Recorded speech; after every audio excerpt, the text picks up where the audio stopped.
to Pure EVil MMA. I'm your host, as always, Evil Eddie from MyMMAnews.com. I hope you guys enjoyed your week away because there were no UFC events that went down last weekend. We are going to be previewing UFC London. There was a lot that actually went down this week, surprisingly, outside of the cage, like Burger King, Conor McGregor making a big appearance this week. We're going to talk about that. Also, Bellator has been breaking out some Chuck vs. Tito talk. Also, Bellator 200, which is going to be on tape delay. And also a lot of fight announcements that have been coming out this week as well, which is going to spice up the rest of our year. And there's been some announcements for Pure EVil MMA for the UFC Picking Winners. We have a lot to discuss. UFC 222 that went down 2 weeks ago. Quick recap on that, just now that we've had some time to digest it. So I hope that you guys have had a relaxing weekend. But while you guys were at home relaxing, from my hometown of New Haven, well, West Haven, Nick Newell, the one-arm fighter, as you may know him, made his return this weekend. So I want to give a big congratulations shout out to him for getting his win on the comeback. There's been a lot of talk about him. My co-host Ted Chet, he is calling for CM Punk versus Nick Newell. Now, I've had some time to sit on this, and I have an answer for it. And I'm going to relay that answer to you guys in just a little bit. A big shout out for everybody that is tuning in, whether you're on your way to the gym, whether you're just waking up or you're on your way to work, on your way home, whatever you're doing right now. Thank you so much for tuning in. Make sure you guys subscribe down below here on iTunes, Podbean. If you're watching on YouTube, I appreciate it. And also, big announcement, guys, we're going to be breaking up the show as well. So for those of the people out there that don't want to sit and listen to the whole show, if you just want to tune in and check out the UFC London preview, you can do that right on YouTube. I'll be breaking it up for everybody. We have some members of the week to announce. One last thing before we let this thing ride on out, an update on the giveaway. Now, if you're a new listener, you still have a chance because there's still 2 more weeks of this going on. All you have to do is leave a review on our iTunes page. It's as simple as that. That's it. I'm going to be picking 2 people that are going to win the official Pure EVil MMA t-shirt. And I'm going to send it to you wherever you are in the world. We just sent out a t-shirt to one of our longtime listeners, Leslie. So hopefully that is arriving any day now. So we're going to be relaunching the campaign on teespring.com. So stay tuned because I'm going to be posting that link down below if you want some new Pure EVil MMA merch. Start your day off right with some Pure EVil MMA merch. Last but not least, make sure you guys are following me on Twitter at evil_echo. That's EVIL_ECCO. And check out all the latest MMA news at MyMMAnews.com. There's a lot to discuss on today's show, even an announcement with me in the MMA holes. Check it out. Thanks for tuning in. I'm Evil Eddie. Let's do this thing.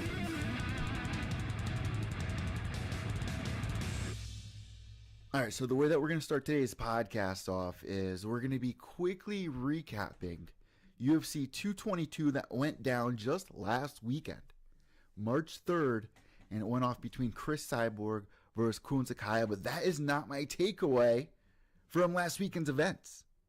So let's quickly talk about that before we get into the rest of this crazy week that we just had in MMA outside of the cage. All right, so the biggest takeaway wasn't the main event. A matter of fact, it was Frankie Edgar going down for the first time in his entire career, taking an L via TKO by Brian Ortega. Now, this was a very scary fight going into it. I even said, all of the red flags are going up for this one. If you are Frankie Edgar, it is so ballsy of you to take this fight. But, there's a lot of people in this fight game, like we've seen in the past, BJ Penn, for instance, where he's not going to say no to a fight. He's not going to say no. Like, he wants to be active. He's been getting ready for the fight. And for those of you guys out there that aren't aware, just to catch you up, this fight was originally matched up for the title, for the featherweight title against Max Holloway. Max Holloway had to pull out due to an injury. So Frankie didn't even have to take this fight. And there's a lot of people that congratulate him, including Conor McGregor. There were a lot of fighters out there that tipped their hats to Frankie Edgar for taking this fight and unfortunately getting the loss, which you're taking one step forward and now you're taking 3 steps back if you're Frankie Edgar, and especially swallowing your first loss via TKO. It has to be a hard thing for Frankie, but it seems like he's dealing with this pretty well.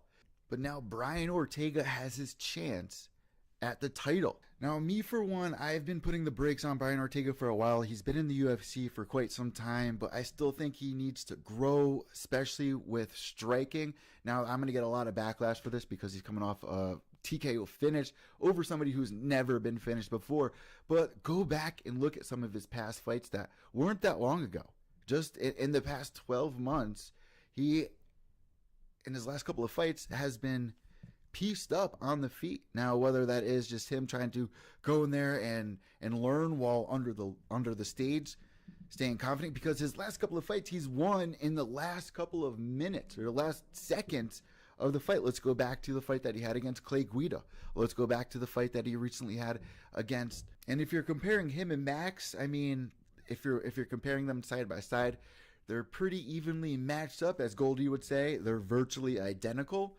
But I think Max has this one in the bag. Of course, there's always that danger of if he gets the neck, if he gets him to the ground. And that's something that I love about Brian Ortega. That is something that defines him as a character, that a lot of fighters need for people to really grasp on. I mean, if you were watching the fights, as soon as Brian Ortega grabbed Frankie's neck, you can hear the entire crowd go, like, just freeze. The moment, like, there's nothing like that when you're watching a fight, knowing the danger that a fighter really implies, that a fighter can really just take somebody out in just seconds. I mean, that's a magical thing about watching somebody like a Damian Maia, where if he gets on your back, it's most likely game over. For Brian Ortega, if he grabs your neck, it's most likely over. So it's really interesting seeing, just fresh off of this win, Dana White immediately saying that he's deserving of this title shot. Well, Brian Ortega is not going to say no. I want to know what you guys think about this. How do you compare Max Holloway and Brian Ortega? Is the timing right for this? Should there have been a fight in between? It's so crazy how things can just, in 1 year, how many people didn't know who Brian Ortega was, right? And now he's getting a title shot because he took a fight on short notice. Very interesting. Let me know what you think on Twitter, evil_echo. Another takeaway from UFC 222 is Sugar Shane O'Malley, the Sugar Show. So I went into this fight with my doubts on him because Sugar Shane O'Malley, I mean, his cardio hasn't seemed like it's up to par to UFC standards, so to say. And there might be people who agree with me. There may be people who don't agree with me. But here's the thing. He came in as the underdog. And as soon as I saw that, I immediately wanted to jump on that, whether you're on DraftKings or whatever betting platform. As soon as you see something like that pop up, you should definitely throw 5 on it. So that got my attention last week. And Andrei Sukumath, shout out to that guy. But he was out a couple of times in that fight. And both these guys, you could say, really put on the show, the fight of the night, the show of the night. They should have got, well, they did get $50K for this fight. They both got performance of the night, and Sugar Shane O'Malley was like, he shouldn't have got it. That was all me up in there, but it takes 2 to tango. So big shout out to Sugar Shane O'Malley. Now he's 2-0 in the UFC. What's next for this guy?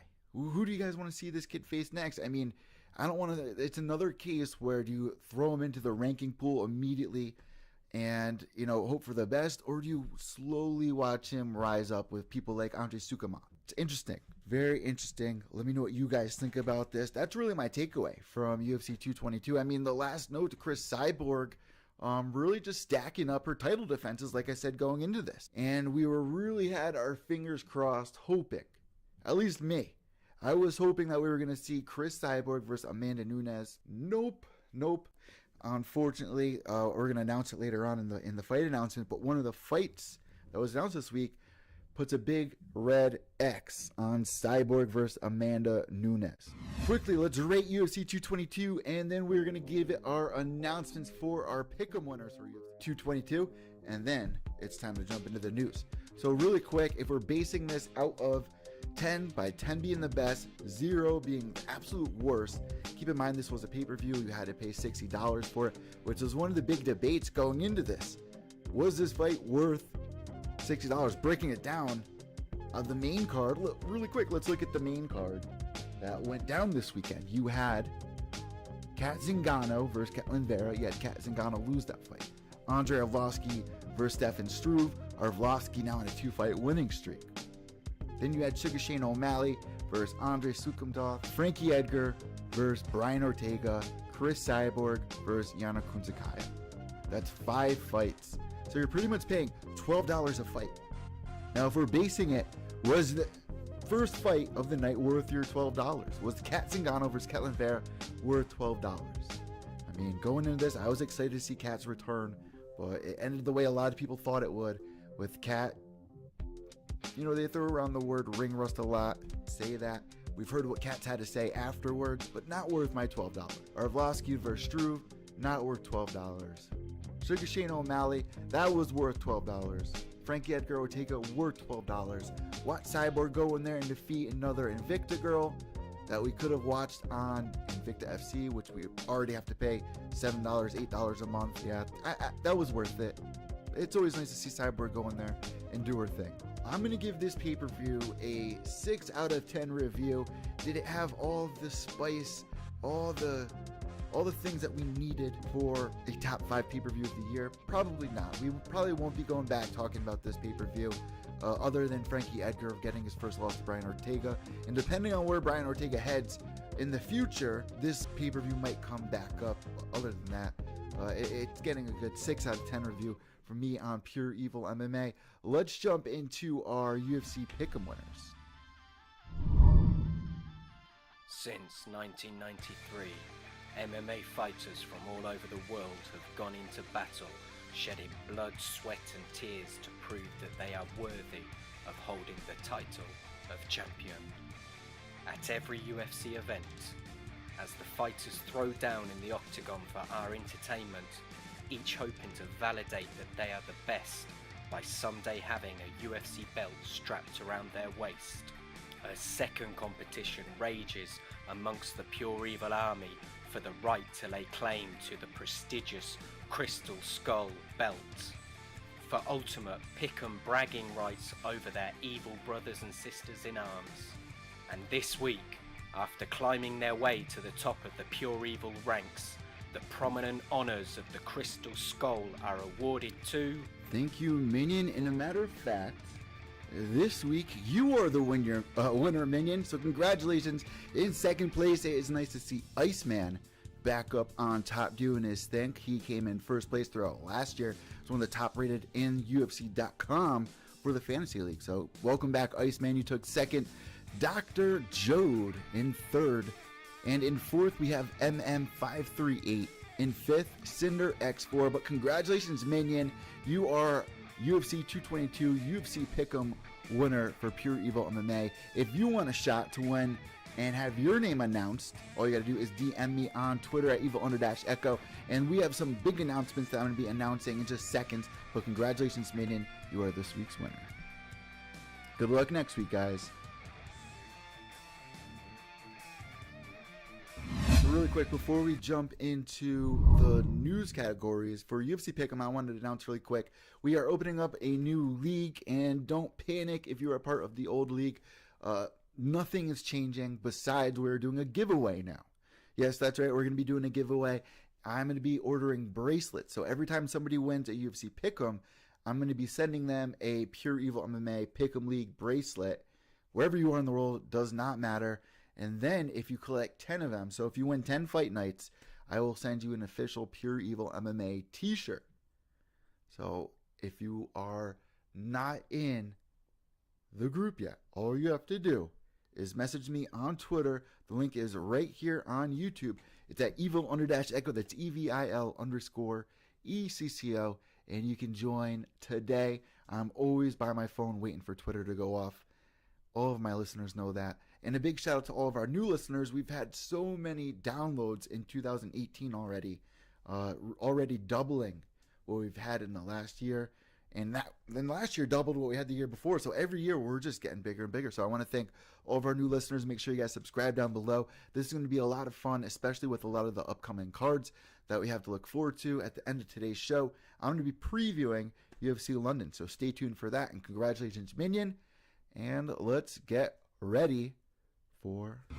Alright, so surprisingly enough, I am starting today's news topic in a way that I usually wouldn't start the news topics. Usually I pick the hottest headline to start the news off with, but today I'm starting with something that's really been bothering me. So CM Punk has announced this week that he's going to be on the UFC 225 fight card, which is going down in Chicago, and this fight card has a lot of great fights on it, but we have not announced his opponent just yet. This is not what I'm mad about. If you've been listening to my show, you know that I'm behind CM Punk 100% for getting the second shot. I mean, we waited 2 years to see what CM Punk was going to do. We brought Mickey Gall in, and we all know the end result.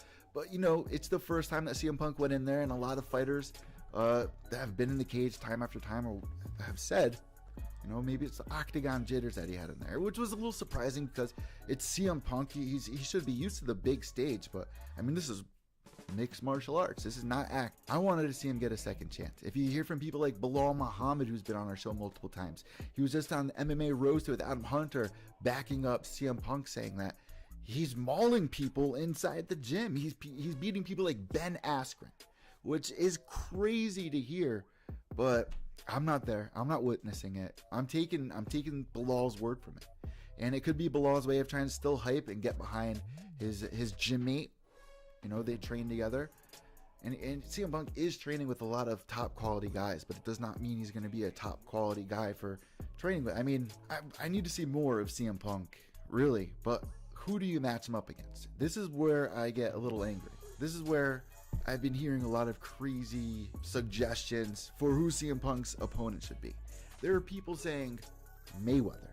There are people saying Nick Newell. That's the one where I'm going to stop you at. This is the one where CM Punk would just get mauled by Nick Newell. And if you guys out there don't know who Nick Newell is, he's the one-armed fighter. You might know him. He has a couple. He has a hand, but there's no fingers. It's kind of just nubs. And he's been choking people out for years. He only has one loss on his entire MMA career. And you know that one loss is against? It's against Justin Gaethje. Now, after that loss, Nick, who's from West Haven, Connecticut, it's 10 minutes away from here, he kind of disappeared for a while. I mean, he was really close friends with people like Rumble Johnson, and he's very well known amongst the MMA community. He disappeared. He comes back to his return fight last Friday night for LFA, get to win just like he does in Nick Newell fashion, submission in the first round. And now my co-host Ted Shack, the infamous Ted Shack, is saying that he wants to see Nick Newell versus CM Punk. Pump the brakes. No. And this is why I say, because Nick Newell, I feel like if they match him up against CM Punk, it's kind of going to be very disrespectful. I think a lot of people are going to look at Nick Newell the wrong way instead of looking at him like a professional. I mean, you got to remember, this is somebody that's grown up probably being bullied. I mean, he's not like other kids. He didn't have an arm and hand, whatever you want to call it. And I'm sure that was very hard for him. His story is so amazing. I've had him on our show. Me and Ted, a matter of fact. Me and Ted both talked to him on our show, Evil Intoxicated. You can find it right here on iTunes Podbean if you scroll way down. Way down. He came on to discuss a movie that he had in the making. And I was kind of questioning it at the time because I was like, now how is this movie really supposed to end? Because Nick retired after his loss. So it was awesome to hear him coming back. Now he gets the win. Now they're talking about UFC potential, which was always the question with Nick Newell. And knowing that he's only had one loss and it was against Justin Gaethje, really Justin proved to the world that, you know, the guys fighting at these other promotions, these Ben Askrens, these Justin Gaethjes, these Eddie Alvarez's, they can compete with the elite fighters in the UFC, most of them. Nick Newell, I want to see if he could. How he could hang in the top 15 of the UFC. But to match him up against CM Punk, I think a lot of people would look at it, don't get me wrong, like a sideshow. You know, like a Bellator Kimbo Slice versus backyard brawls freaking Data 5000. Like, I don't want people looking at Nick Newell like that. He's not a sideshow attraction. He's not somebody... It's very difficult to discuss. I still want to hear Ted's side of the story. I sat on this thought for a while, And I just think a lot of people are going to look at it the wrong way, not give Nick the credit that he really deserves as an actual professional, an equal, so to say. And I think that if he was in there against somebody like CM Punk, he would just get mauled. Nick Newell would just run through him. It would be the same thing you saw with CM Punk versus Mickey Gall. Now, who do you match CM Punk up against? This is something I've been talking about for so long, and really we come back to the same person time after time. It's the person that they had Mickey Gall fight in his first UFC fight. That is Mike the Truth Jackson. You have somebody with his experience go in there with CM Punk. Now, if CM Punk goes in there and wins, I wouldn't get too pushy, say have another fight. I want to see what CM Punk can do. I think that's more of a fair fight where you're going to see more than just a minute or two. You're not going to see CM Punk just get suffocated and get brought to school. I think that Mike the Truth Jackson versus CM Punk is the fight to book. Or if you're watching the video cast and you're seeing up in the corner how I'm promoting this topic, you might see the Green Power Ranger in there. Now, this is also a talk that has been going on for such a long time. Jason David Frank, who I've been watching since I was a little boy. I even have pictures in my bedroom still of me wearing my Green Ranger, well, the White Ranger, because the Green Ranger really turned into the White Ranger if you're a diehard Power Ranger fan and watch season 1. But Jason David Frank is still active today. He still manages some MMA fighters like Jose Shorty Torres when Jose Shorty Torres first started out. He wants a piece of this pie. I think this would also be a fair fight for somebody like CM Punk, because the argument is CM Punk shouldn't be in the UFC because he didn't work his way up. He's really just a cinema name, a marquee name, like Mickey Gall would say. Somebody like Jason David Frank, who has a huge background in mixed martial arts, I believe he does have some amateur and pro experience. So why not bring him into the UFC and have fun with this? I mean, if you already have CM Punk, you already have one foot in this door, there's really no one to match him up against without making your company look like not as professional as it should be. You know, I don't want to word that too wrong, but CM Punk is not Anderson Silva. CM Punk is not Max Payne Griffin. CM Punk is not Conor McGregor. So immediately when I was hearing all this talk about Mayweather would blow through him, Newell would blow through him. I'm actually interested to see how he would do against somebody like Jason David Frank or a current UFC fighter like Mike the Truth Jackson. What do you guys think about this? Let me know down below here on YouTube or wherever you're listening or watching, and let me know on Twitter at evil_echo. But once this second fight is done, make no mistake about it, this needs to be laid to rest. No more CM Punk talk.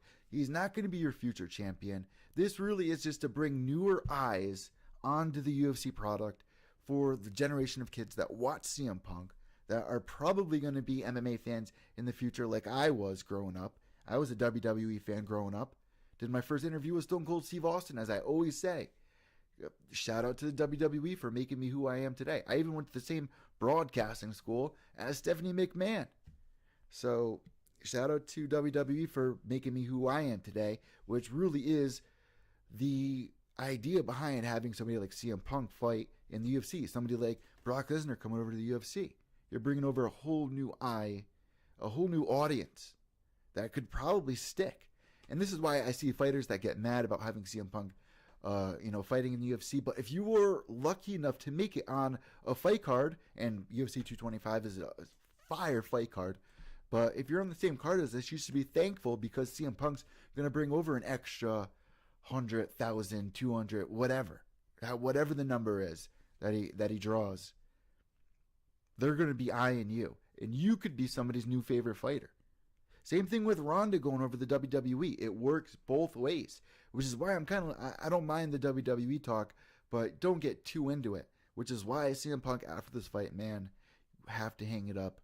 If you want to continue at a lower promotion like a Bellator or on Fight Pass somewhere with like Titan FC, there's a spot for it. I even suggested doing when they have like your 7th inning stretch in baseball, while everyone is walking away from the actual professionals, you can have, like CM Punk, like they do with, you're at the Harlem Globetrotters, and in the middle, there's a break, and you see the sumo wrestler guys or Globy going around and doing slam dunks and stuff like that. Have CM Punk fight during intermission. There you go. You won't offend anybody by doing that. It's the sideshow that the UFC really is doing here. But at the end of the day, no Nick Newell, no Mayhem. No Mayweather. Come on. What do you guys think about this? Let me know. And let's please move on. All right, guys. So moving forward, Bellator back in the headlines. They have announced Bellator 200, Cro Cop versus Roy Nelson, the rematch. Now, if you guys don't remember the first fight, I'm not surprised because I barely remember the first fight, and it was even debuted on the MMA Depressed Us with Zane Simon. So that says a lot about it. Taking into consideration that Roy Nelson is coming off a loss, I was just ringside for that fight at Bellator against Matt Mitrione. How could I forget? So I am happy to see a quick bounce back for Roy Nelson, but this is not the issue here. I am a little excited for this fight. Don't get me wrong. I don't know how a lot of you guys feel about this fight, but I'm looking forward to it for what it is and the Bellator product. For Bellator 200, you need big names on there. Who is Cro Cop going to fight? You have the heavyweight roster kind of backed up. There still are contenders. Some of the people in the heavyweight Grand Prix are actually middleweight, so it's not really backed up, but we're waiting to see who the champion is. So Roy Nelson versus Cro Cop definitely made a lot of sense to me. Your other lineup here is MVP versus Rickles, the caveman, who's been on the show not too long ago.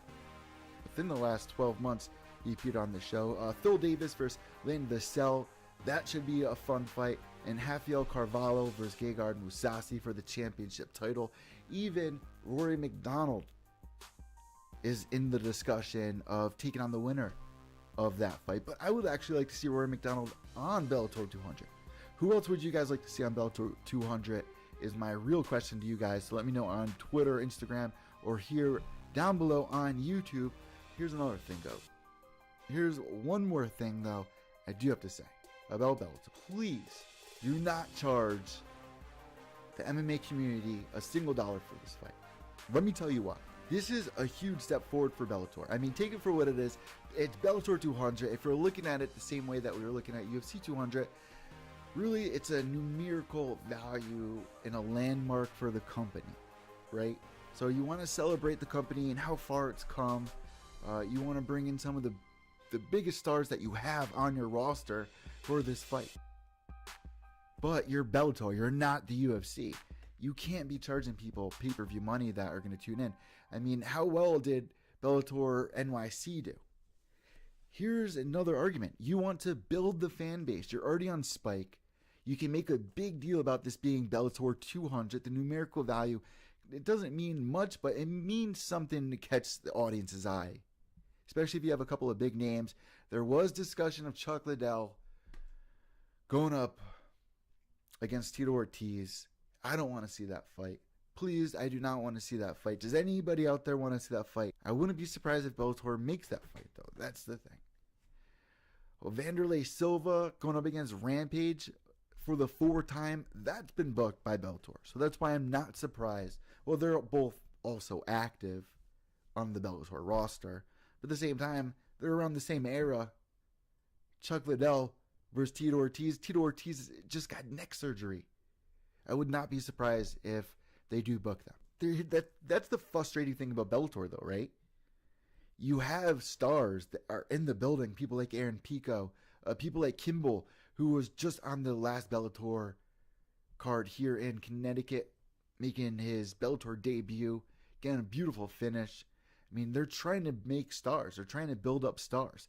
But then you have people like Dylan Danis, who's claiming to be the highest paid fighter under the Bellator banner. And do you guys remember that?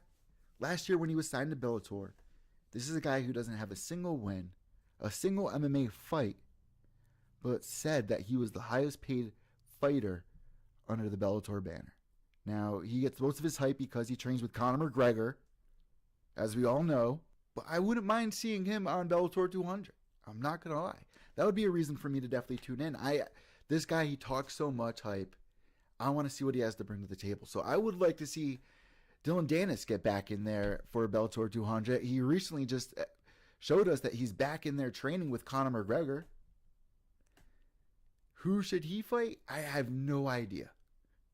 But I'm interested to see what he does once he gets in there. If he can hang with if he is all he's built up to be, all he's said to be, if he really is the highest paid fighter in Bellator, if Scott Coker is seeing something that inside of this kid that he's going to be the next champion very soon, I want to see that Bellator 200. That's the landmark Bellator card. At least we can make it into a memorable card. Because let's look back at UFC 200. I mean, that was supposed to be one of the biggest cards for UFC. Was it? Not really. UFC 205 ended up being the star shine of that couple of months span, and we saw it in the numbers, and it's such a shame because Conor McGregor was supposed to be on UFC 200, but why wasn't he? Because he wouldn't do media. Absolutely ridiculous. So I hope Bellator really has an awesome lineup in store for us here, but hopefully it's not all older legends of the sport. I mean, it could be used to grab some eye candy. I mean, you have Roy versus Cro Cop. Not many people are. Let's be real. How many people out there are actually familiar with who Cro Cop is that doesn't tune into MMA fights like our audience here? So that's definitely in question. Here's another thing that I'm kind of upset about with Bellator 200. You heard me say in the intro, this is gonna be on tape delay. Yeah, Bellator 200 is going to be on tape delay. Like, they haven't learned yet. That takes so much energy out of it. That takes so much excitement out of it. Would you tune into the Super Bowl if it was on tape delay? Would you watch the World Series if it was on tape delay? You could say, well, Ed, you watched The Ultimate Fighter. That's on tape delay by a few months. Yeah, but it's not a live sport, so to say. It's a sport, but it's also a reality show. This is a live event. And you have such a huge disconnect. I mean, Bellator 200 is supposed to be in London, but you have such a huge disconnect there when you're not airing it live. And we're seeing the result on Twitter, live. Your diehard audience, your true audience, the audience that's carrying you and promoting you on Twitter, on the DL, can't even watch this fight live anywhere. Let alone the question of, are they going to be charging us for pay-per-view? That would be a huge mistake. So my closing thought on Bellator 200, for what we have so far, it's a pretty decent lineup. I'm really looking forward to see what else unravels itself here for Bellator, what they have up their sleeve as we get closer. Let's not forget with UFC 200, they had something up their sleeve with Brock Lesnar. Does Scott Coker have something up his sleeve? I'm interested to find out as we get closer to May 25th when that fight is supposed to go down. And that's actually on a Friday. So I'm not sure what the UFC schedule is, but good shout out if there is a UFC card on that Saturday, not matching up on Saturday, because that would be a huge blow. And another reason why there's a disconnect with fans watching Bellator. I mean, you're right there, man. You're right there. They're so close. I've been backing it up for the past couple of years. I thought 2018 was going to be the step through year. You're building up the roster. I thought the New York card should have been free to build up your fan base, not charge anybody, but get more eyes on it. Here we are in 2018. I'm still questioning if they get it. Only time will tell. What do you guys think about Bellator 200? Let me know. Let's move forward. So during the week, something really surprising came out. Conor McGregor lands a sponsorship deal with Burger King. Now, immediately my immediate thought, my immediate reaction was, well, thanks, Tony, right? Because he was going the McChicken, calling him McChicken. And it's kind of funny how he's representing the hot and spicy chicken sandwich, first off, because there's so many people out there that are calling him McChicken, McNugget. So I was kind of surprised that it wasn't McDonald's who picked him up, but Bellator, but Burger King right there. I mean, if we had to choose the top three from Wendy's, McDonald's, and Burger King, and it's so bad, let me say this. I've been eating so much fast food lately. It's not even funny. I mean, I work out in the morning. My morning schedule, I work out. By 9 a.m., I'm in the shower getting ready. usually by 4 o'clock, my stomach is screaming. And there are McDonald's, Burger Kings everywhere in the city as I'm driving home. Especially right now, when I drive home from the studio today, I'll be passing 2 McDonald's, a Burger King, a KFC, and a Taco Bell. Let alone anything else that I'm not remembering right now. But Conor McGregor, it's going to be cool to see. I mean, even if you go to Walmart, I'm walking out Walmart, there's Conor McGregor's face for the UFC 3 video game. You go into GameStop right there next door. They have posters of Conor McGregor everywhere. I even went in there. I wanted one. They said there's a lot of people that have been coming in here, coming 2 Sundays, and first one, first serve when we take it down. So now Conor McGregor lands the deal with Burger King, which is absolutely huge. And he's saying that it's paying for Conor Jr.'s college. I'm sure it is. I mean, he is making pretty handsome money, especially for this sponsorship deal here. Now, I'm happy is Burger King not over a Taco Bell or something like that, because I get down with Burger King. And like I said, if we have to rank it 3-2 to 1, number 1 I'd say is Burger King, number 2 is Wendy's, 3 McDonald's, 4 Taco Bell, if Taco Bell is in there, 5 KFC. You know, I tried Popeyes for the first time, not a big fan. I might get some backlash for it, but I'm not a big fan. What's your guys' thoughts on this, though? Like, what? I mean, Conor McGregor, he has monster logo on his shorts. I mean, they were freaking out at Cowboy Cerrone for having the American flag on his shorts. But here's Conor McGregor chewing on a chicken sandwich on my TV, making sponsorship money. Now, here's the thing that I'm a little confused about. I need to do a little more research, because you see people like Demetrius Mighty Mouse Johnson doing sponsorship deals with, like, you know, gaming companies or fruit drinks and stuff like that. But you can't have any sponsors on your shorts. I got to double check like what the deal is with sponsorships and fighters in this day and age. But for the most part, as far as I know, you can't have anything worn on you. But you can do shout outs and stuff like that on your Instagram or your social media. But this one, I mean, you got Metro PCS, which is in cahoots with the UFC. But this one, Conor McGregor getting this on his own. Big things. Conor McGregor signing with Burger King. And you're seeing a lot of people on social media really poke fun at Conor McGregor here because, like I said, he's known as McChicken, McNugget. So really funny seeing this pop up on my TV. This King is in bed with Conor McGregor. So big shout out to Conor McGregor on picking up this endorsement, picking up this sponsor. But as far as me wanting to go to Burger King because Conor McGregor did this commercial, it doesn't change anything. I mean, it's just a silly commercial. Doesn't really do much for promoting, besides saying that Conor McGregor's down with Burger King, I guess, right? He's down with the chicken sandwich. But they flew him on a really nice plane, I have to say that. Put Conor McGregor, if you haven't seen it, look it up on YouTube or whatever. But they had Conor McGregor going like a private jet or something, meet the king, and he did a really good reaction. Like, I watched those food shows, and really, you have to sell it with the bite. Conor McGregor sold it when he took that first bite of that spicy chicken sandwich. But let's move on to some real MMA news. All right, so Rashad Evans has announced that he is returning to fight at light heavyweight against Anthony Lionheart Smith. Is this the right fight for Rashad Evans? Now, if you look back at the last couple of fights that Rashad Evans has had, you know, he's lost to Sam Alvey, he's lost to Dan Kelly, he got knocked out by Glover Teixeira. You know, but if you look at some of the people that he's fought in the past and he's won, people like Chuck Liddell, I'll never forget that moment, beating people like Forrest Griffin. And yes, this was years ago. The big talk is he hasn't been pulling the trigger. I say it every time I watch him fight. He's not pulling the trigger. There's a nervousness inside of Rashad Evans. And he's said it on his last couple of interviews. He's really opened up about this. Which is why my reaction to this was, this is a perfect fight for Rashad Evans. Before you jump down my throat and say this is an awful fight for Rashad Evans, he's going to get killed in this fight and then retire. Here's the thing. Hear me out here. You're wondering why he's going in there against people like Dan Kelly, people like Sam Alvey, where, you know, Rashad, and we all know, you know, there is a little danger there with Sam Alvey and stuff like that. But for the most part, Rashad Evans should be able to handle that. But he goes in there and he doesn't pull the trigger. Is it because he's not scared? Well, I think when he gets in there with Anthony Lionheart Smith, there's going to be some fear there.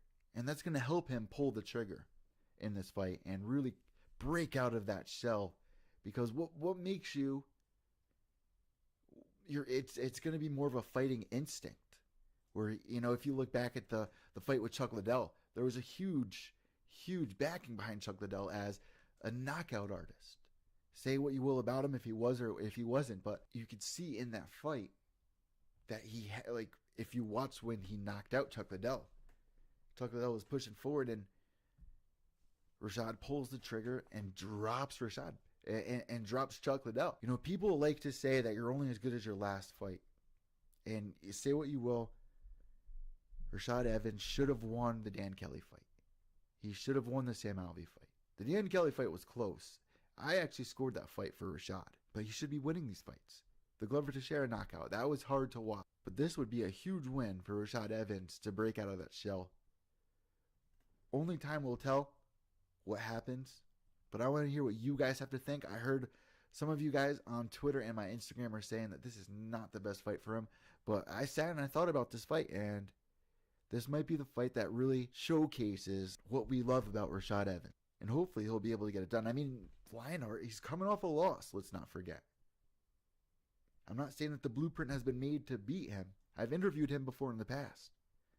He's a tough son of a bitch, but it's something that Rashad needs to pull the trigger, in my opinion. Let me know what your guys' opinion is on Twitter at evil_echo or on Instagram, Pure Evil MMA. All right, so while I'm on fight announcements, we were just talking about Rashad getting his fight. Well, now there are rumors, well, not really rumors, but Yoel Romero versus Robert Whittaker for the championship in the rematch. Now, all of a sudden, everybody is so excited about this fight. But we just saw it at UFC 213 or something like that. We just saw this fight go down. We saw what happens in 5 rounds. And big shout out to Robert Whittaker in that fight. I mean, he was able to tough it out, even though he had a busted leg, and get the win over Yoel Romero. But I'm not excited to see the rematch. I am not excited to see this. There are rumors that it's going to be going down in June. And you know what? Yoel deserves it. Don't get me wrong. Yoel definitely deserves this fight. Whittaker, I mean, we had a backup in this middleweight division for a while because we had Bisping, who knocked out Luke Rockhold, hold the title, beat Dan Henderson, stay in there, fight GSP. GSP gives the title up. Now Whittaker, instead of being the interim champion, he becomes the real champion. But he's actually been out on the injured list, and now he's going to return to fight Yoel Romero again. I mean, who else do you have in this division that is deserving of the next title shot? Let's take a look. All right, so in the middleweight division, you have Robert Whittaker as champ. Yoel, the number 1 contender. Then you have Jacare Souza in second. Luke Rockhold in third. And while I'm talking about Luke Rockhold, he's saying that he's not even going to return to the middleweight division, that the weight cut has been too brutal for him, that he's interested in fighting somebody like Alexander Gustafsson. What? Hold up. What, dude? I don't understand that, because if you're moving up, you're most likely going to be fighting DC, but wait, no, you're not, because DC's moving up, and he's going to be fighting Stipe and International. So what happens if you beat Alexander Gustafsson? He's actually more interested in having a Bisping fight, the trilogy fight, at 100 or at 205 pounds. So we'll have to hear back at what Bisping has to say about that. That has been the rumor going around right now. But I guess we can take Luke Rockhold out of the discussion of middleweight. But I mean, that was another rumor going around this week in an interview that he did with Ariel, saying that he is not returning. And I remember what he looked like at the weigh-ins for his last fight. He looked so depleted. It wasn't a pretty. It was not a pretty sight. So I think this is the right idea. But then again, your friend is also the champion. So makes things very interesting here, especially if DC loses against Stipe. I mean, who calls out Alexander Gustafsson? That is not a smart fight for Luke Rockhold. Tell me if I'm wrong, but... And it's such a shame, because Alexander Gustafsson... It's such a shame that he's lost these fights against, DC. at the championship level and John Jones Bones, because he is such a good example of somebody that the UFC can get behind to make a superstar out of if they kept the win streak going. I mean, don't get me wrong, because he does have a huge backing, especially where he's from.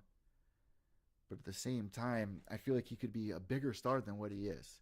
And if you guys remember, the UFC tried backing him.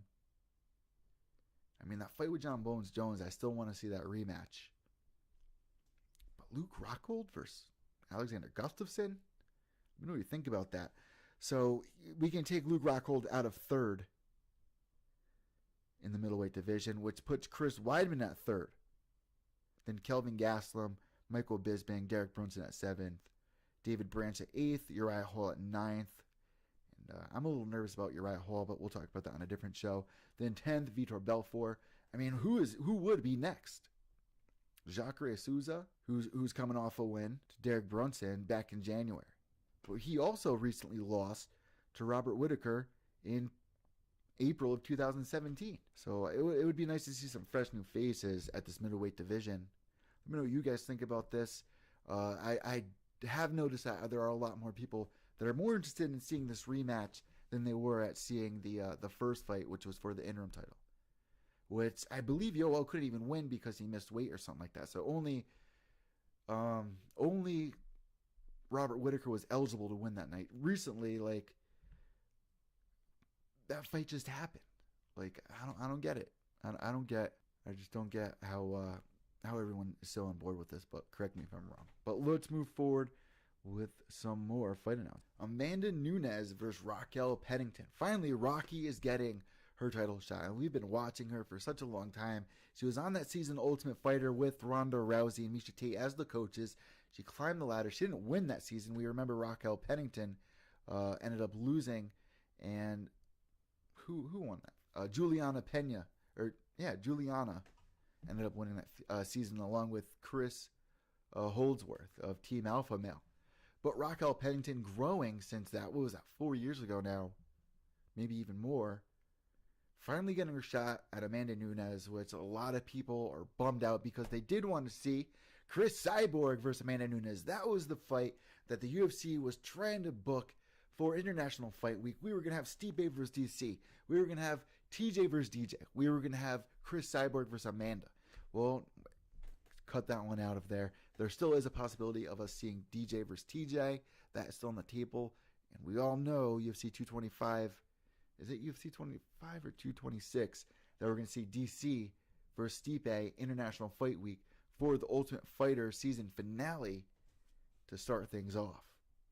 But we can count out Amanda Nunez versus Cyborg until further notice, unless something happens here. You never know. You never know what happens. Raquel Pennington, right off the bat, I do not think she is favored to win this fight, even though if you look at her last couple of fights, I mean, she was my standout female fighter for 2016. And you could say that about 2017, even though she wasn't as active in 2017. She has just been slaying girls left and right. But if I'm thinking about this matchup in my head, Amanda Nunez versus Raquel Pennington, I think if she can take on the oncoming storm in that first round, I still think it's going to be a very tough fight for Raquel Pennington. I see Amanda Nunez getting this win. I do not see it going 5 rounds. But as we get closer to the fight, like I say, I don't like to make early predictions, but that's just my early take, where my mind is just sending it. I'm seeing Amanda getting this win probably by the 3rd round. Let me know what you guys think about this. What's your initial take on this? Are you excited to see this? Were you excited to see Cyborg versus Amanda Nunez?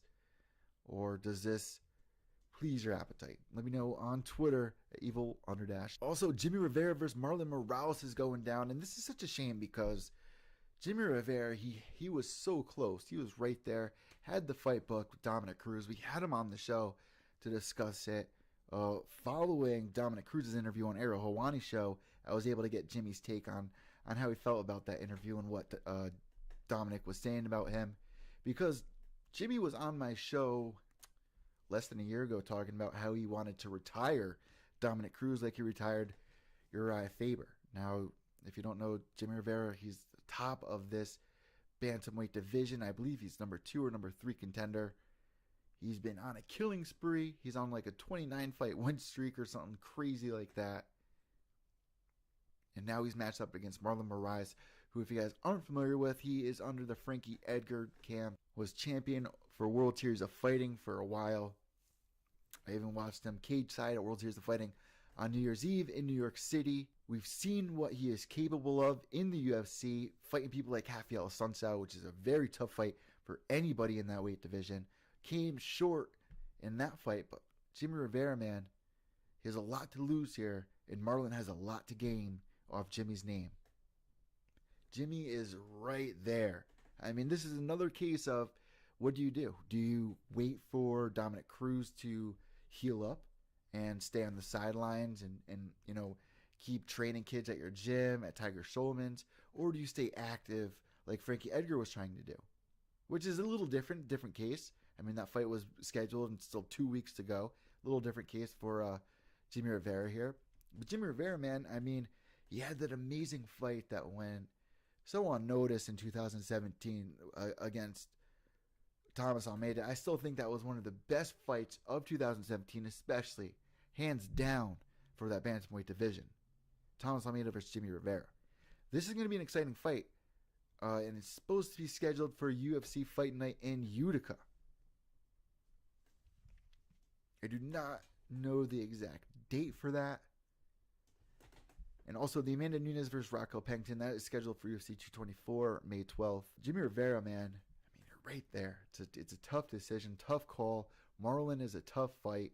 But when you're at the top and you're in the elite of the UFC, you have to take the next contender, which in this case is Marlon.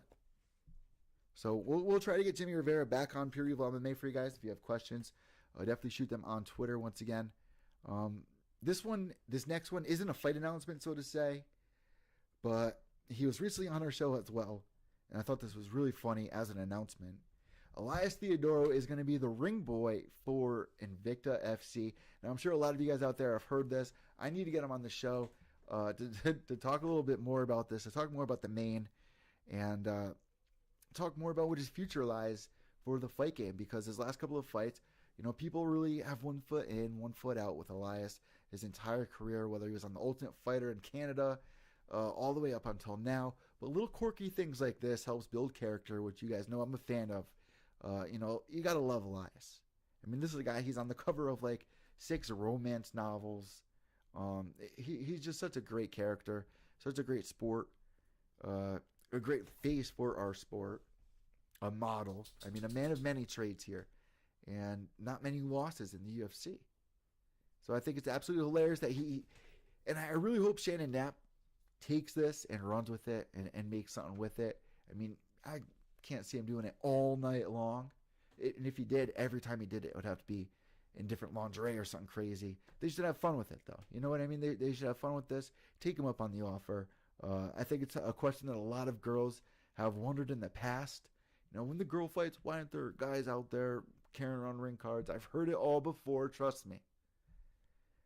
Take Elias up on the Shannon Knapp, and you know, big shout out to Elias on there. But I had to say it in case anybody out there wasn't familiar with Elias's last interview on the MMA Hour of him talking about this.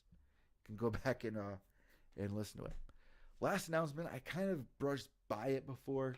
Rampage Jackson versus Vanderlei Silva. I just saw Vanderlei as I was walking out Bellator the other day. As always, right next to Royce Gracie. I was able to talk with him for a couple of minutes, but he would not let me know anything about upcoming fights, and he obviously knew he was going to be fighting Rampage, but here it is announced this week, Rampage Jackson versus Vanderlei Silva 4 has been booked. Now, this is the classic Bellator fight, right? And throughout the year, you're going to get a couple of these rematches at some point when you have these older stars.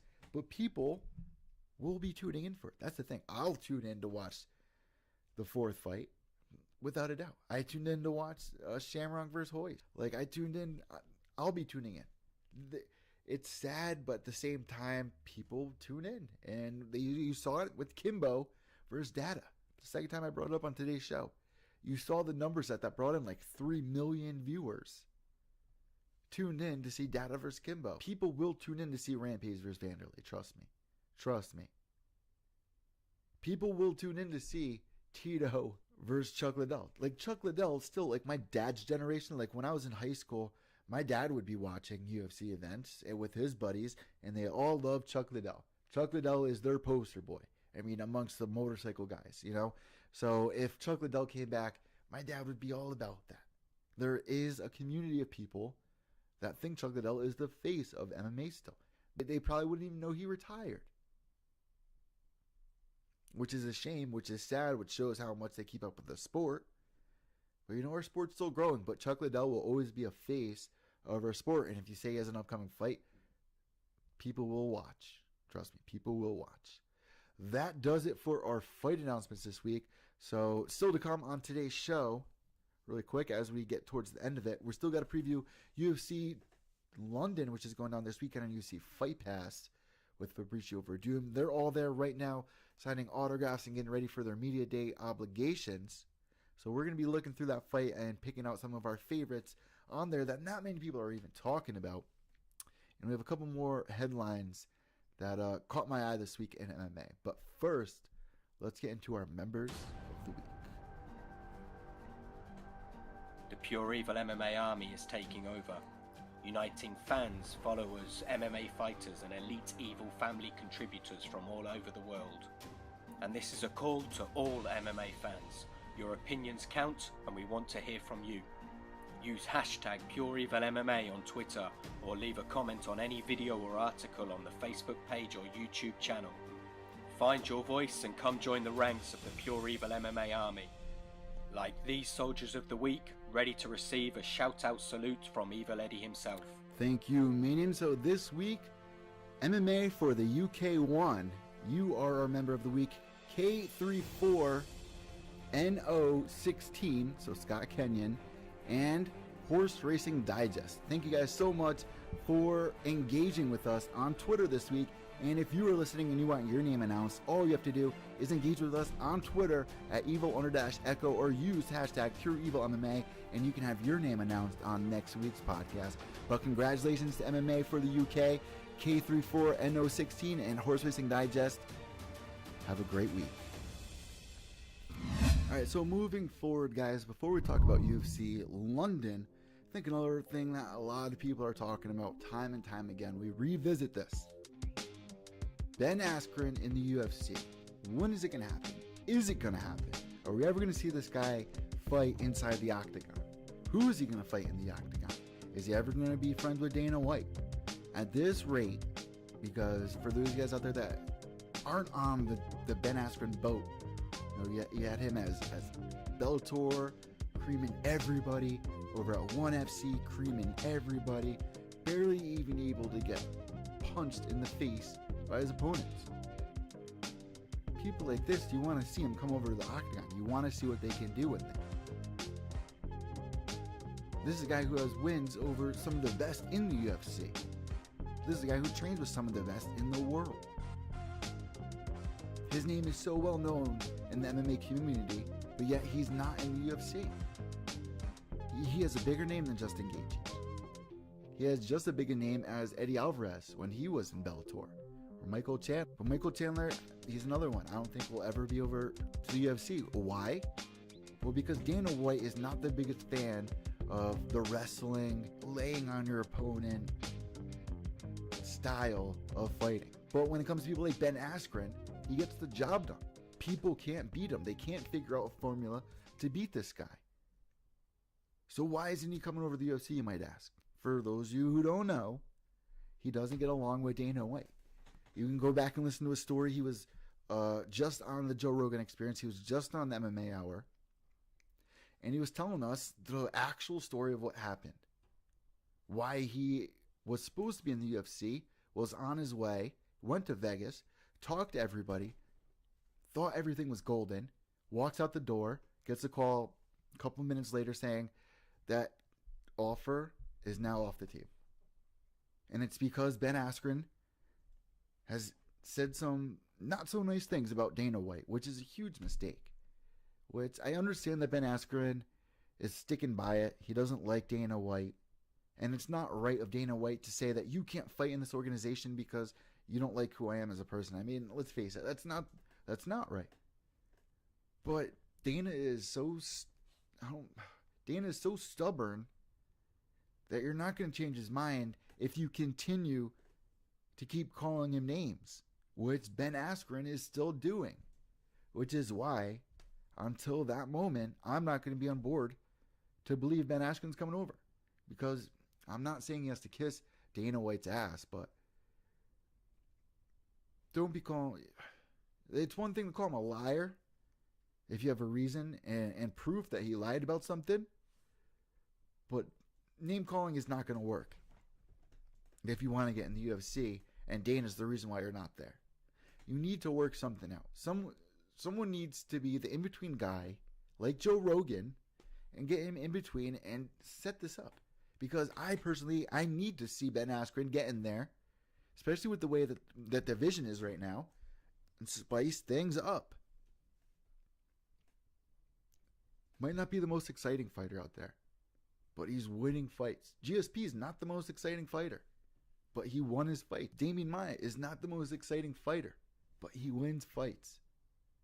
You know, until someone is able to master that attack, and as long as Ben Askren can go in there and not get hit and keep winning fights, there's no reason why he can't keep climbing the ladder and finding opponents that can figure him out. What do you guys think about this? Let me know on Twitter or on Instagram at Pure EVil MMA, or on Twitter at Evil_. My final note before we get into UFC London, guys. I know I've been talking about the last couple of weeks on every episode. Ronda Rousey going to the WWE. Is she going to be coming back? Well, it seems like there are a lot of sad Ronda fans out there because Ronda Rousey was asked, how likely would it be for her to return? And it seems, guys, that she is not planning on coming back anytime soon, if ever. So there's that swan song, which is such a shame.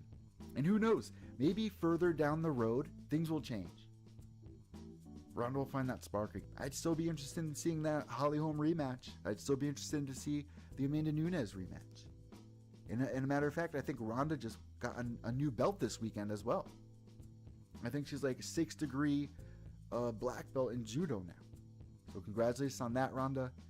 And I do hope to see you back in the octagon. That's my fanboy message to Ronda Rousey. All right, so let's jump into UFC London, which is going down this week. All right, guys, so this weekend is going down on UFC Fight Pass. UFC is back in London.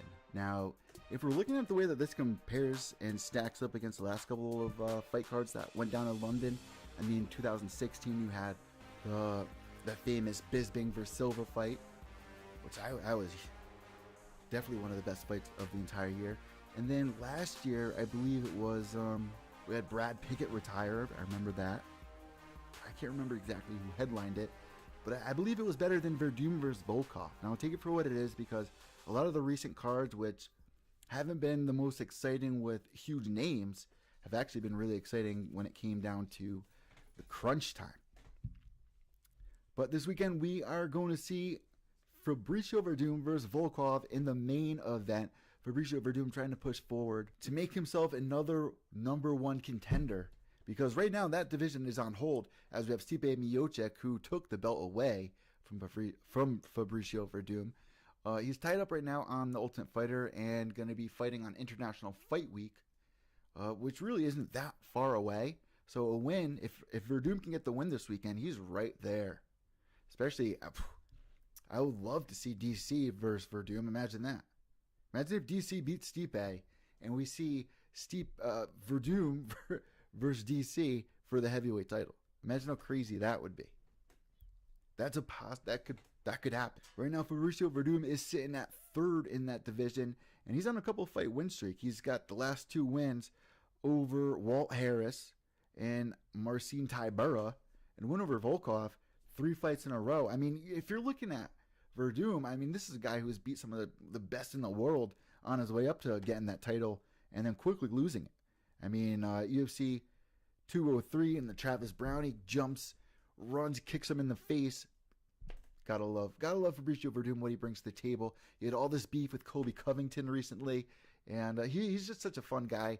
He has recently been taking like classes because he's been using gay slurs and stuff like that. So his time's been definitely filled up, and his name has been talked about a lot in the last couple of months here in the MMA community. So a win here could definitely post him as the number one contender for next in line after Stipe versus DC. But let's not overlook Volkov. I mean, Volkov, he's ranked 8th currently, 29-6 record. He's coming off a win over Stefan Struve. He beat Roy Nelson. He beat Tim Johnson.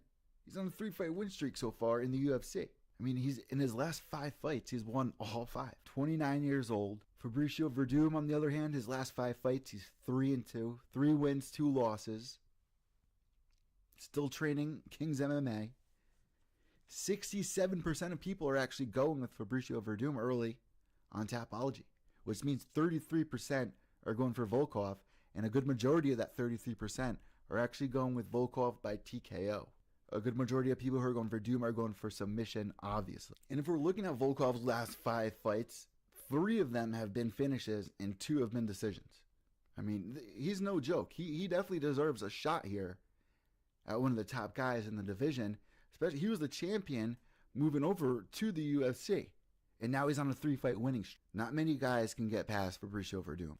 The last 2 people to beat Fabricio Verdum has been Alistair Overeem and Stipe Miocic. But both those losses have come within the last 2 years. That's the thing.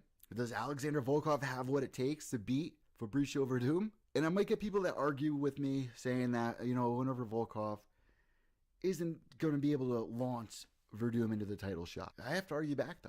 I think if he's able to get it done, especially in fashion, finish this kid, put on a show, he's right there, man. And you got International Fight Week just weeks away, sitting there. So if Fabricio Verdum gets it done, we'll see what he does on the mic. My quick pick, I'm going for Fabricio Verdum, round 2 submission. In our co-main event, we have Juan Blachowicz going up against Jimmy Manuwa. Now, Jimmy Manuwa has been trying his best to get to the top, get that title shot, and he always comes so close. Recently came very close, and then gets knocked out. And he gets knocked out to Volkan Oezdemir, which really surprised a lot of people. I had Jimmy Manuwa winning in that fight, and we all know what happened next for Volkan.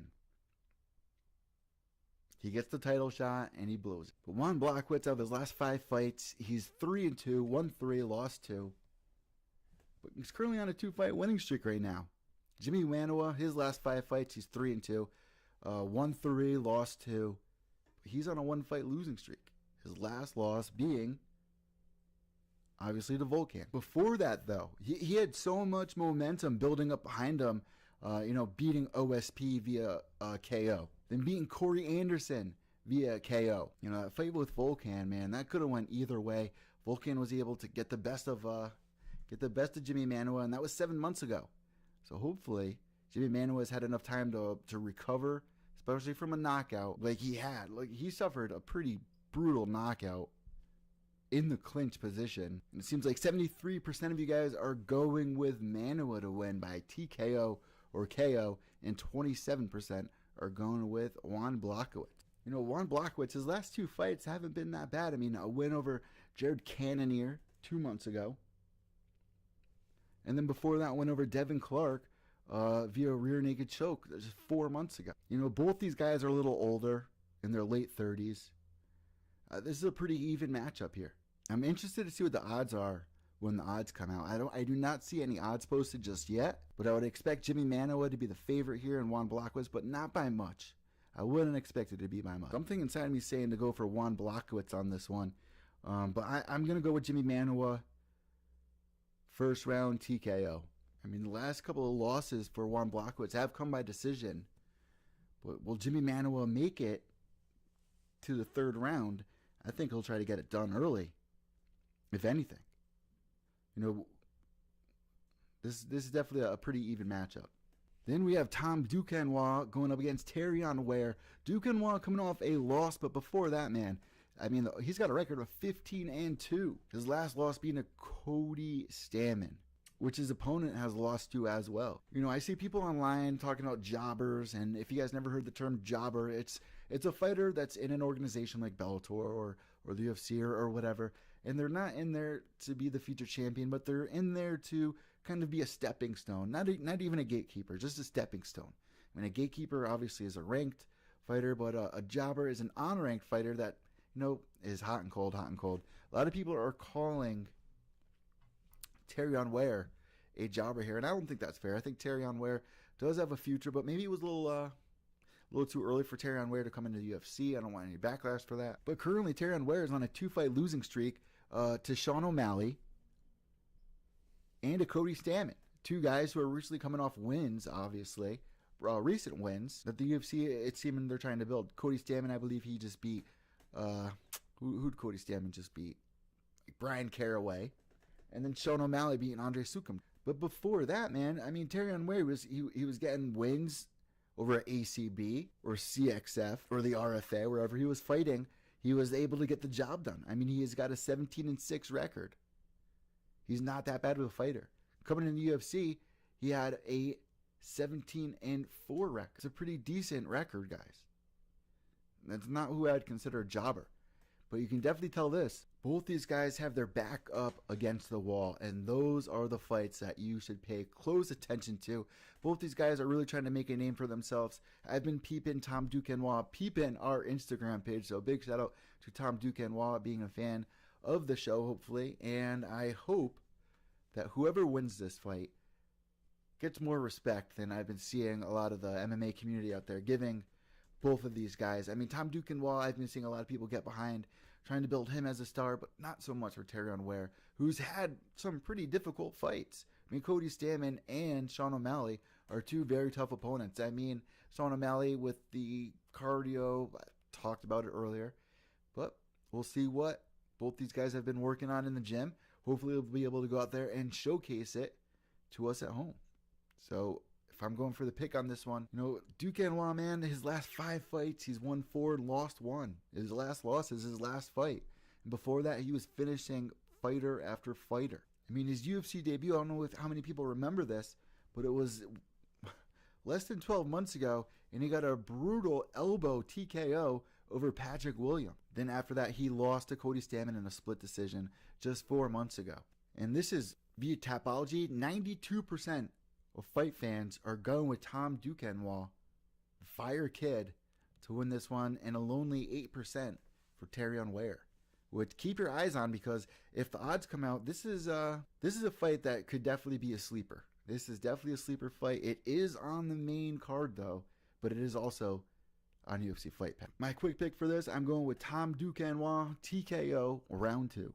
That gets us to a welterweight matchup between Leon Edwards and Peter Sabata. My quick pick for this, I'm just going to go with Leon Edwards. So you guys tell me, is this an exciting UFC London card? We're going to have to really wait and see until the fight,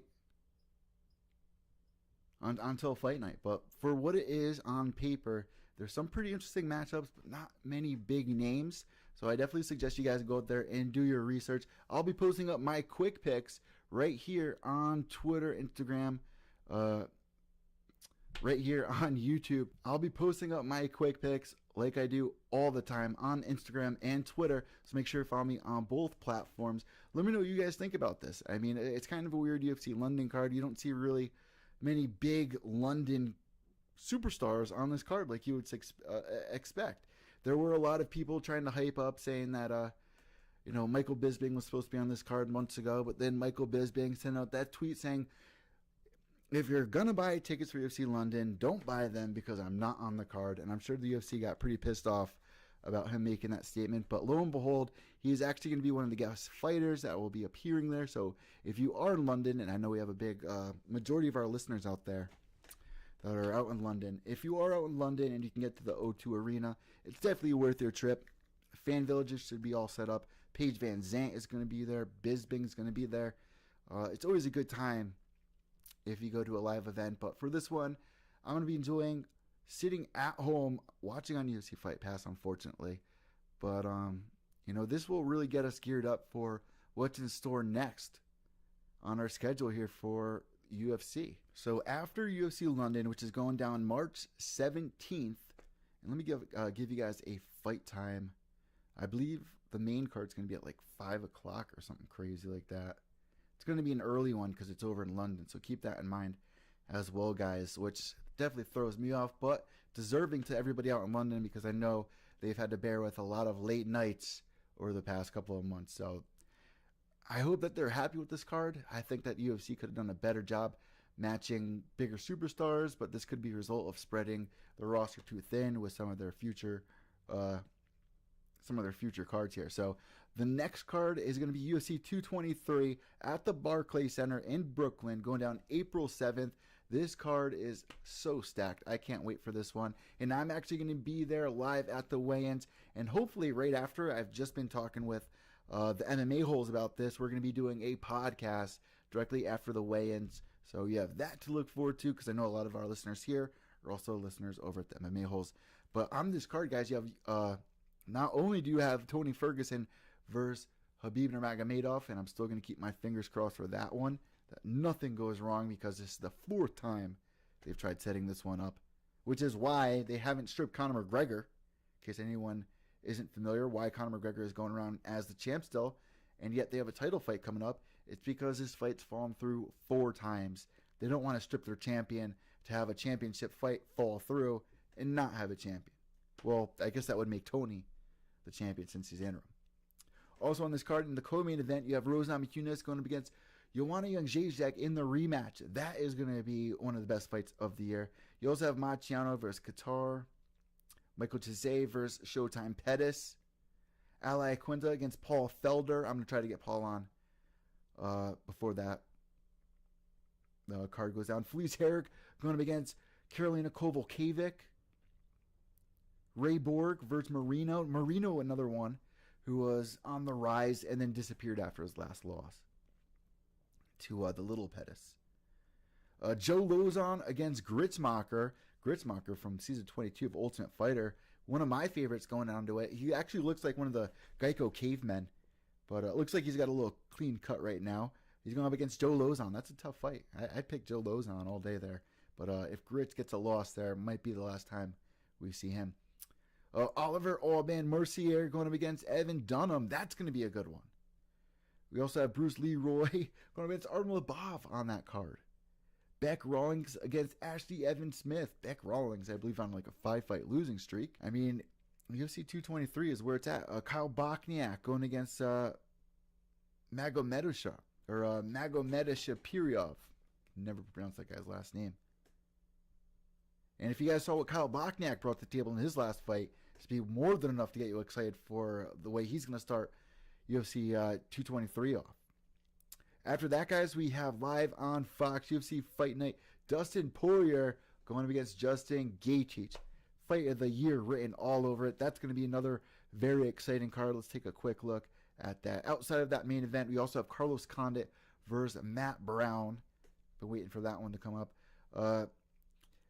Alessandra versus Vittori. This is the guy who just came into the UFC, just recently won a fight, said that he was going to piss all over the octagon and that everybody needs to come after him. Then he was saying, make cunt great again, which I didn't understand. And here he is, a new matchup for him, the last style bender, coming off that recent win at UFC 221 to Rob Wilkinson. And he's back in action in just a couple of weeks here. April 14th, he's made his way onto the main card. No, he's going against Marvin Vettori. Now, here's the thing. In his last fight, it was a so-so finish. I'm really excited to see this fight, though. Glad the UFC is going to be giving him the platform, but not throwing him too deep into the fire. You have him going against Martin Vettori out of Italy, who's been pretty hot and cold. So I think this is a good fight. I mean, in the UFC, he's won 2, lost 1. We'll see what he brings to the table come April 14th. Also on this card, you have Michelle Waterson against Courtney Casey. This is free on Fox. Tim Rhodes versus Carlos Jr. Wilson Hayes versus Moraga. My boy Diego Lima back in action. He's going to be going up against Okami. Man, Houston Okami. That should be a fun fight. And then after that, guys, live on FS1, UFC Fight Night, Barboza versus Kevin Lee. That's going to be going down April 21st. That's one of the top-ranked guys in that division. Barboza is 4th, Lee in 7th. Also on this card, you have David Brandt against Santos. You have Sterling against Johns. You have Jim Miller against Hooker. You have the Flair against Garcia. Holy shit. We have a stacked schedule for the UFC. And the event after that, May 12th, UFC 224 live on pay-per-view. Amanda Nunez going up against Raquel Pennington. Also on this card, we have Vitor Belfort against Lyoto Machida.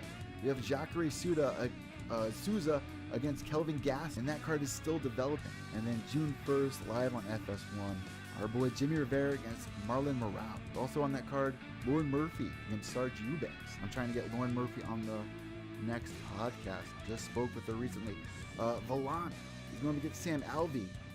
That could be a complete disaster. Hopefully Valan gets the win, but I'm a big fan of both the guys.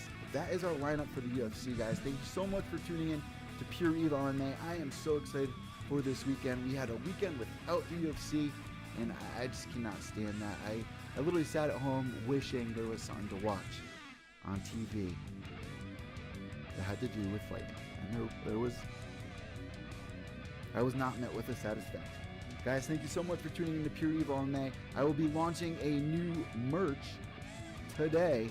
The link will be down below here on YouTube for teespring.com. Thank you guys so much. Subscribe down below. Let me know what your thoughts are on some of the latest headlines between Conor McGregor signing with Burger King. Bellator 200. Who would you like to see on that card? Out to Cody Nolov as well. He just had his baby boy, him and his girlfriend or his wife. What are your thoughts on Chuck vs. Tito 3? Is Bellator going to go through with this? Dylan Danis, is he going to be debuting for Bellator 200? See if he wanted. What fight are you guys most excited in the future for the UFC or Bellator or any organization? Let me know on Twitter. Make sure to follow me on Twitter at evil_echo Pure EVil MMA. Guys, thank you so much. Have a great weekend. And check out all the latest Pure EVil MMA on mymmanews.com and all the latest MMA news on mymmanews.com. I'm Evil Eddie. Heal yourselves.